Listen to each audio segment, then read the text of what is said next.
Avira Women's Day special offer 50% off on IUI IVF valid till 8th March. రెండు మనసుల మధ్య చిగురించే ప్రేమ, అది కులాలకు అతీతం, స్వార్థానికి అతీతం, రూప లావణ్యాలకు అతీతం.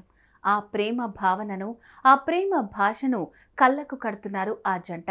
ఇంతకీ ఎవరు వారు? వాళ్ళేం చెప్తున్నారు?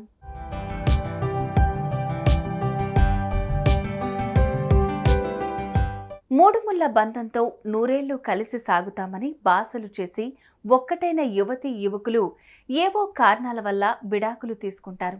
ఎవరికి వారు కొత్త జీవితం ప్రారంభించేందుకు ప్రయత్నిస్తారు. ఇది సహజం. ఓ బిడ్డ పుట్టిన తర్వాత ఆ వైవాహిక జీవితం తడబాటుకు గురైతే ఎక్కువగా ఆడబిడ్డలే మానసిక క్షోభకు గురవుతారు. మరొకరితో కొత్త జీవితం గడపాలని ఉంటుంది. అయితే తన కన్న పేగును తనకు భర్తగా వచ్చే వ్యక్తి ఎలా ఆదరిస్తాడన్న ఓ భయం ఉంటుంది, ఆందోళన ఉంటుంది. ఇలాంటి పరిస్థితుల్లోకి జారిన భూమా మౌనికకు ఎడారిలో ఒయాసిస్లా ఎదురయ్యారు మంచు మనోజ్. నీకు నేనున్నా అన్నారు. ఇక ధైర్యం నీ బిడ్డ కాదు మన బిడ్డ అన్నాడు. ఆ విధి వంచితను ప్రేమగా అక్కున చేర్చుకున్నాడు. ఆ పసిబిడ్డను ప్రేమగా దగ్గరికి తీసుకున్నాడు. దీంతో మౌనిక మనస్సు అంతులేని ఆనందంలోకి పరుగులు తీసింది.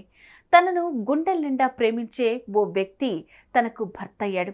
తన రక్తం పంచుకు పుట్టిన బిడ్డకు తండ్రయ్యాడు అన్న ఆనందం ఆమె మనసును పులకింపచేసింది. మరో అద్భుతమైన ఆనందకరమైన జీవితం ఆమెకు అనుకోని వరంలా దగ్గరయింది.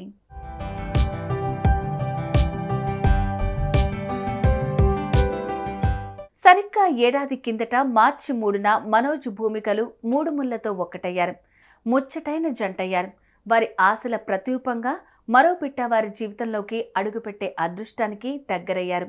పెళ్లి జరిగి ఏడాదైన సందర్భంగా ఫస్ట్ మ్యారేజ్ యానివర్సరీ సందర్భంగా మనోజ్ తన భార్య కొడుకును తీసుకుని షికారుగా ఓ హోటల్కి వెళ్లారు.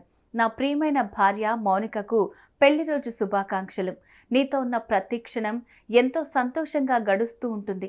నిన్ను ధైర్యంను నా జీవితంలోకి పంపిన ఆ దేవుడికి థ్యాంక్స్. మన బిడ్డ కూడా త్వరలోనే రాబోతున్నాడు. నీ రాకతో నా జీవితం పూర్తిగా మారిపోయింది. ఎంతో అద్భుతంగా సాగుతోంది. మీ అమ్మా నాన్నల్లా నిన్ను నేను చూసుకోలేకపోవచ్చు, కానీ నిన్ను మాత్రం జీవితాంతం రక్షిస్తూ ఉంటా. నా జీవితంలో నీకు ప్రత్యేక స్థానం ఉంటుంది. ఏం జరిగినా సరే నిన్ను నా ప్రాణాలు అడ్డుపెట్టి రక్షిస్తూ ఉంటా అంటూ ఇన్స్టాలో ఓ పోస్ట్ పెట్టారు.